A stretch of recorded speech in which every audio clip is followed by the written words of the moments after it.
From the Reynolds Journalism Institute at the Missouri School of Journalism, welcome to Global Journalist. I'm Jason McClure.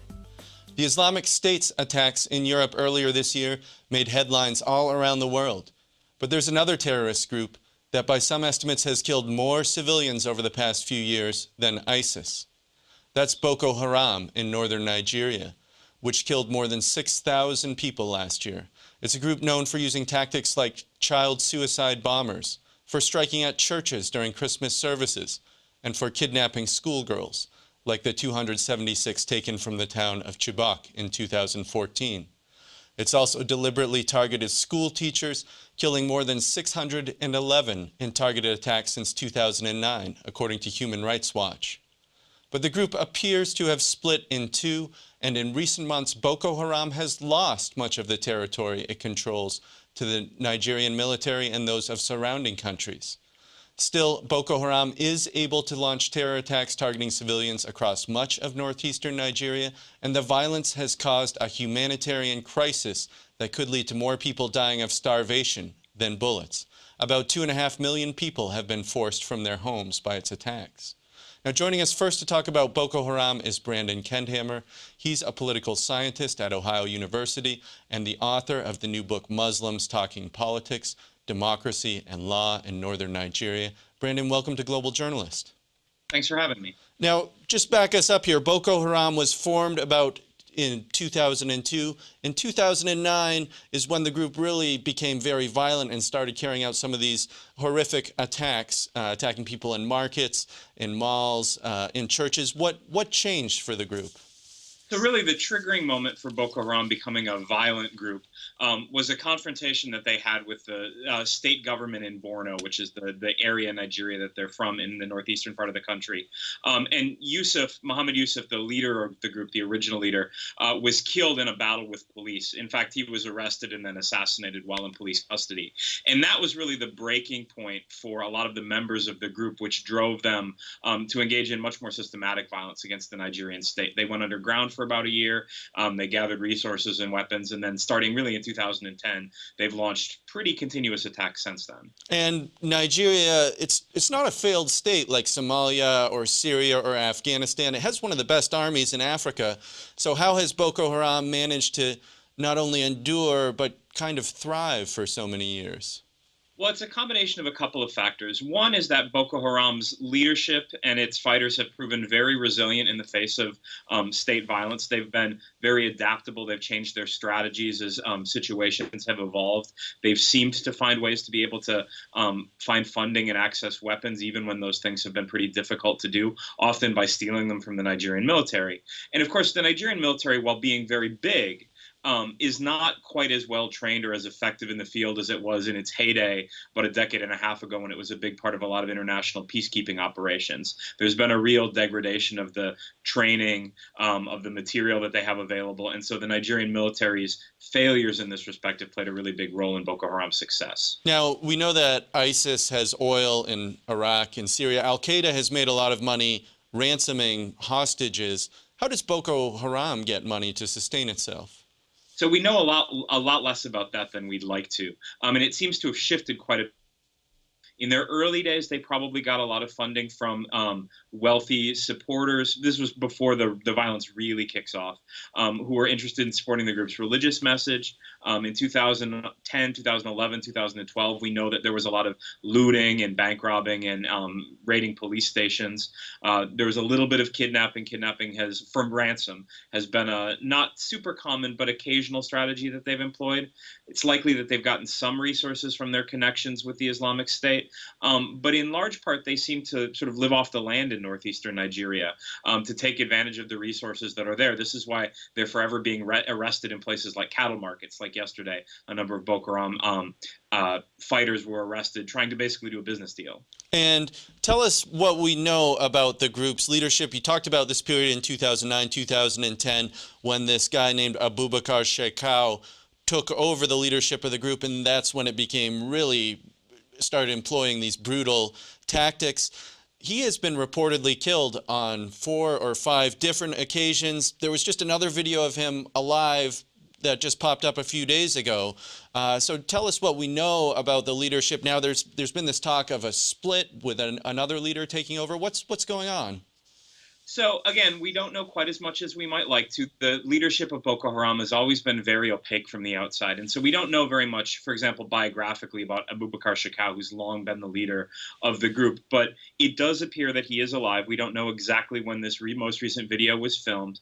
But the side of the group that he seems to still be in control of has a reputation for attacking Muslims, for engaging in extraordinary levels of violence that seems to have alienated them, ironically enough, from some of their supporters within the Islamic State structure. And so this new branch or part of the group, and again, we're unclear about exactly all of the details, seems to be led by Mohammed Yusuf's son, the former original leader of the group in 2009.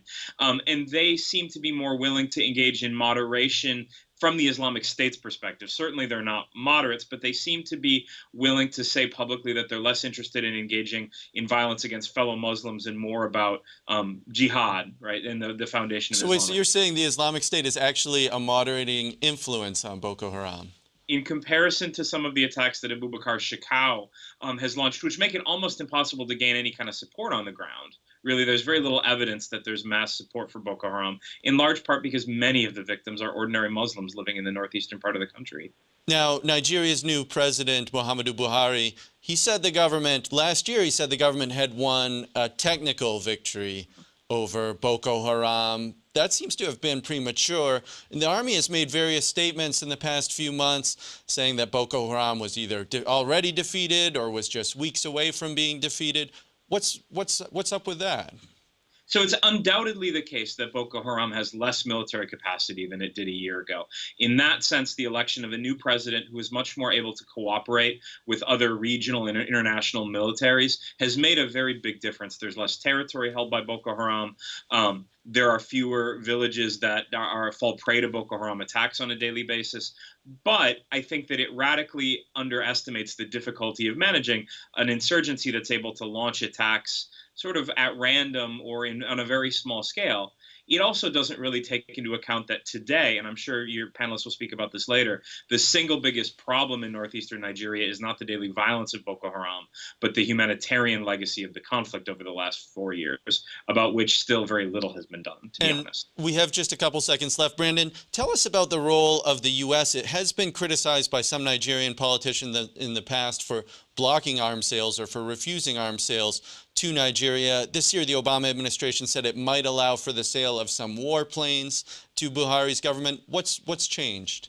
Well, so there is a rule in the United States system for allocating financial resources and military aid called the Leahy Amendment, which requires that the U.S. not provide military assistance to units that have been accused of gross human rights violations. And the Nigerian military, as again, I'm sure some of your panelists will talk about later, does not have a really stellar record in its dealings with civilians.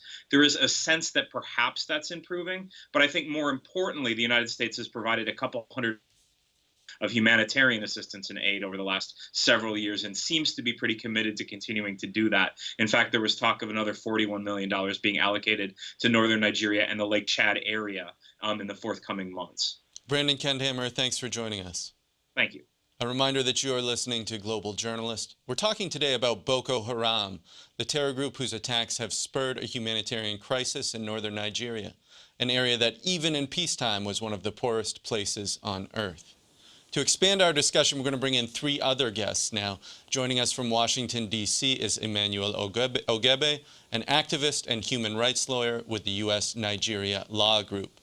In the Nigerian capital, Abuja, is Mauzi Segun. She's a senior researcher for Human Rights Watch. Also in Abuja is Chitra Nagarajan, a women's rights activist and journalist who has written for The Guardian and other publications. Welcome to all of you. Emmanuel Ogebe, I wanted to start with you. Given sort of the number of people killed by Boko Haram in recent years and the scale of the humanitarian crisis, why do you think the situation has gotten less attention from the outside world than maybe some other events?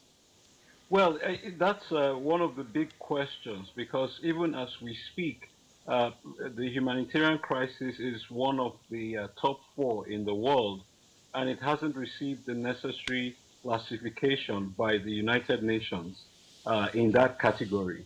Now, remember also that just last month, it was 5 years since Boko Haram bombed the United Nations headquarters in Abuja, which is one of the worst attacks on the UN. But the UN didn't designate Boko Haram an al-Qaida related terror group until after the Chibok kidnappings.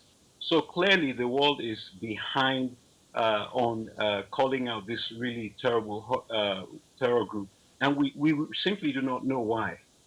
Well, let me turn this to Mauzi Sagun then. Last year, Boko Haram was said to control territory equivalent to the size of Belgium inside Nigeria. Now we've heard that the Nigerian military say it's just weeks from defeating them. How has the situation actually improved for people on the ground in northeastern Nigeria, or has it improved?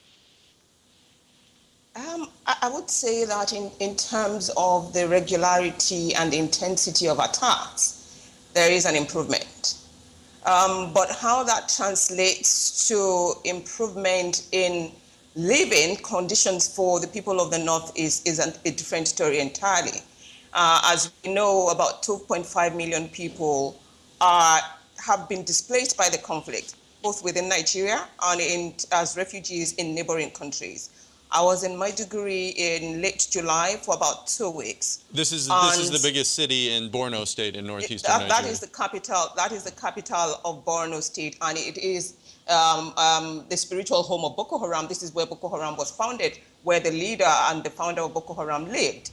Now in Maiduguri itself, most of the IDP population, the internally displaced people, are in camps outside of Maiduguri, a few inside Maiduguri, but the rest of them, between 80 to 90% of them, live in what we call host communities. They live with family, they live with friends, wherever they can find space. Now, for most of these people, about 70% of who are women and children, the men have simply disappeared. Men and boys have simply disappeared mostly from northeast Nigeria. Now, for the women and children, wait, let me stop you there. You say the men have disappeared. What's happened to the men? What has happened to the men is a big question. It's either one, the large number of people that Boko Haram have killed. We know that they targeted men in particular, whether it be in mosques or in homes. When they take over communities, they single out the men, because at some point in the conflict in 2013, men helped to group themselves as a self-defense force, supporting the Nigerian military to fight Boko Haram. And in retaliation, everywhere that Boko Haram went, they would single out the men for execution and then abduct and take away the women and the children. And so you would find that most of those who outlived the conflict, although it's not at an end already, despite what the Nigerian government says, are women and children. Also, on the side of the security forces, men, Kanuri Muslim men, have been targeted for arrest, mass arrest, detention, torture, extrajudicial killings. Thousands of them have disappeared from detention. And then you have those who have joined the vigilante groups who are fighting in the bush with Nigerian security forces. So outside of the conflict areas, the areas of operation, women and children predominate. Well, let me turn this to Chitra Nagarajan then to pick up on what Mauzi has been saying about women and children in these displaced peoples camps. I also wanted to ask you about the problem of abductions. A couple years ago, there was this huge international focus on this campaign to bring back our girls, focusing on the 270-some girls that have been abducted from the school in Chibok. What has happened with that? Have these girls been freed? Are these sorts of abductions still taking place? Well, I think the first thing to remember is that the abductions from the government secondary school in Chibok were just some of the many abductions of women and girls that have taken place over the past few years in northeast Nigeria. Amnesty International estimated that at least 2,000 women and girls had been taken over a period of about 15 months. In addition, an issue that doesn't get much coverage is the abduction of boys and young men as well. And I think in terms of the Chibok girls specifically, in the weeks after the attack, we had a few of them escape themselves. And then since then, we've had the military rescue just one of those girls, and we don't know what's happened to them. We get some indications that they're being treated a bit differently in the BH camps than the other women and girls. Um, one of the issues that women and girls face when they come back to their communities is the stigma and shame that they experience. Sometimes they're blamed for what happened to them whilst they were in captivity. Many of them have become pregnant as a bit of... Sorry, do you want me to do something with my audio? Yeah, we're going to move to Emmanuel Ogebe next. Well, to pick up on this idea about the Bring Back Your Girls campaign, Emmanuel, can you talk to us about why did that receive so much attention when this seems to be an ongoing problem and it seems to have just disappeared from the headlines? Well, the abductions of girls in northern Nigeria by Boko Haram had been going on a small scale before Chibok. And the Chibok abductions of 276 girls was so large scale that it really caught the world's attention. In fact, today is the 900th day since these girls were abducted. And there was a sense in humanity of outrage that girls just attending school was now a high-risk activity and were being either trafficked or sold or abused as sex slaves. Now, it was so bad that even al-Qaida denounced Boko Haram for abducting the girls. But ironically, ISIS responded to that by beginning to abduct Yazidi and Christian women in Iraq as well. And so that seemed to be a turning point in the world of global jihad because some groups repudiated it and some others emulated it. And as you know, ISIS and Boko Haram have now essentially merged since last year. Well, let me go back to Mauzi Sagun then, because you are touching on an issue that is particularly important now, and that's the plight of these 2.5 million people who have been displaced by the fighting in northeastern Nigeria. Now, what are their needs? What are some of the things that they require to live right now? I think the very basic of them all is lack of access to food. Not just any food, but nutritional food. Many of the women have children, young children. Many are also falling pregnant. Unfortunately, by camp leaders, members of the civilian JTF, by security forces. Young girls as young as 12, 14 are falling pregnant even while in camp. Now, because feeding for them is a problem, it affects children, the children that they're nursing a lot more. So you have problems with access to healthcare.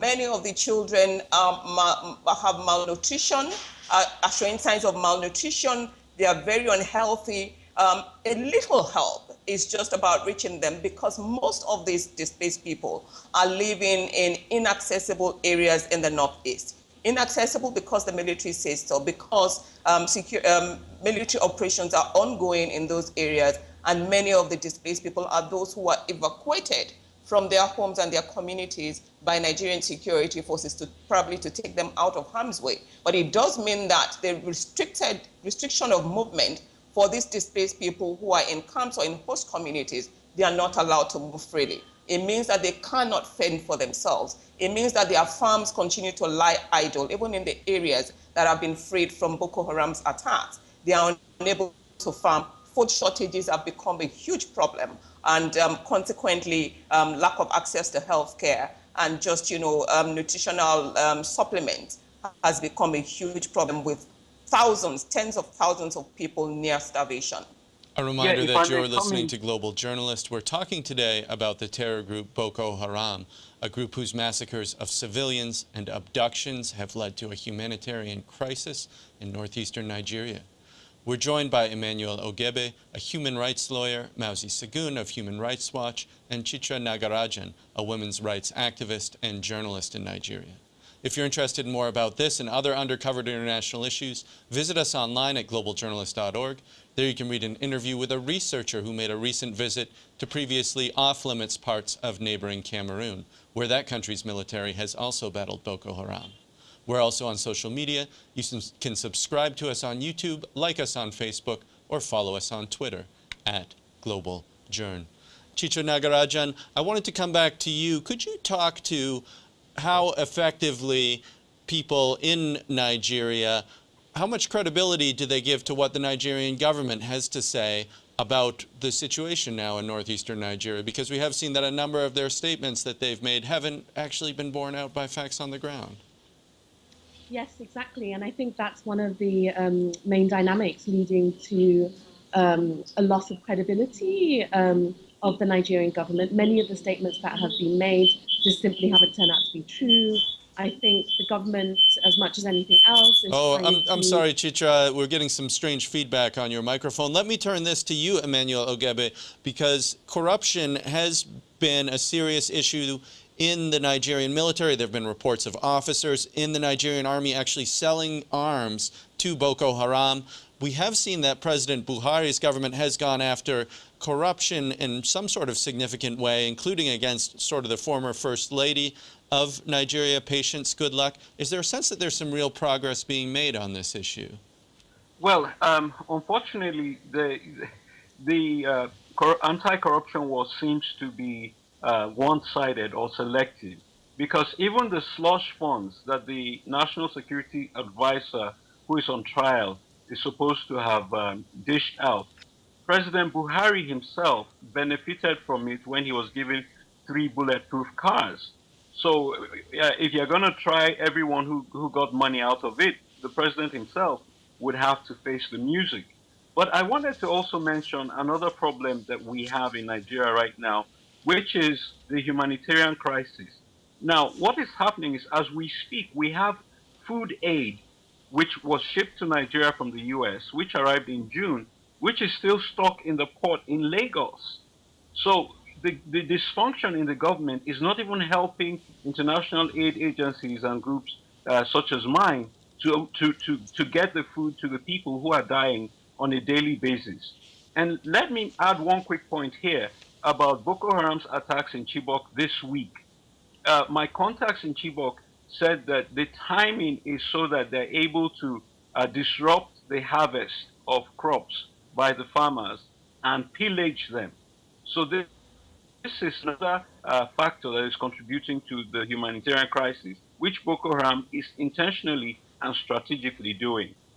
Well, Mauzi Sagun, let me go back to something that we referenced with Brandon Kendhammer. He spoke about human rights abuses committed by the Nigerian military. There have been reports that in Cameroon, that country's military has also committed human rights abuses on the populations in areas thought to have been infiltrated by Boko Haram. What do we know about what's going on?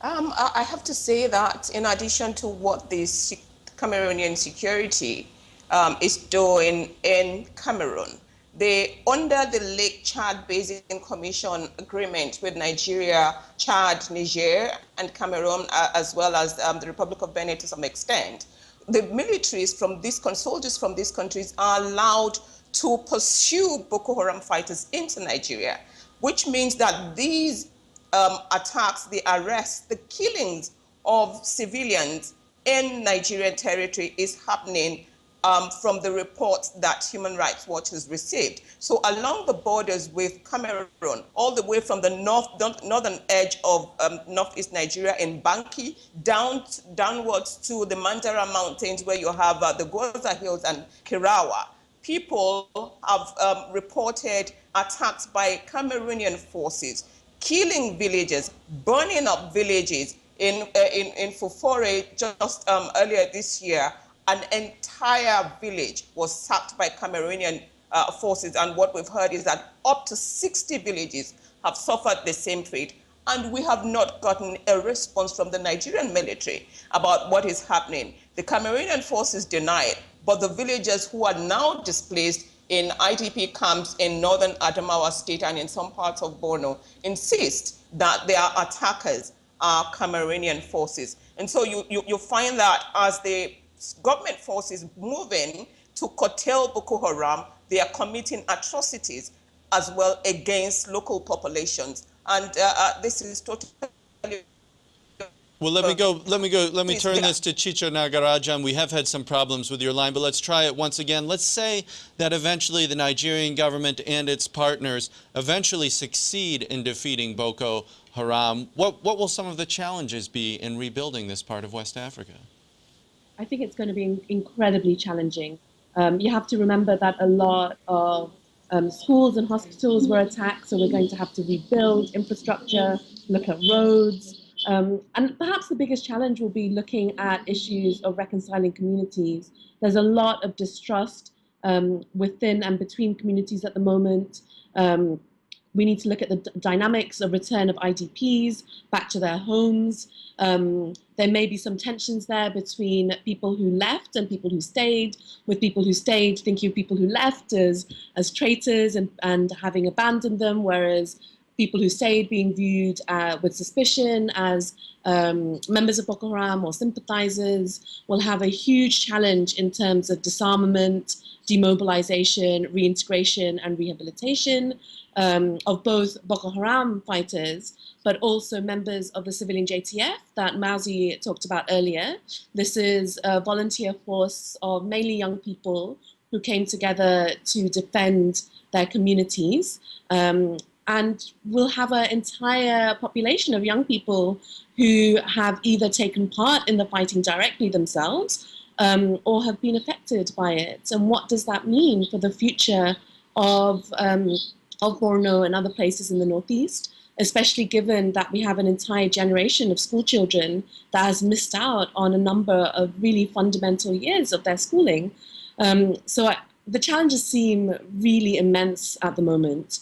And I think especially given the amount of money and resources and political will that they will take, we need to be very careful that the dynamics that will be in place won't lead to a resurgence of either Boko Haram or another extremist violent group in the future.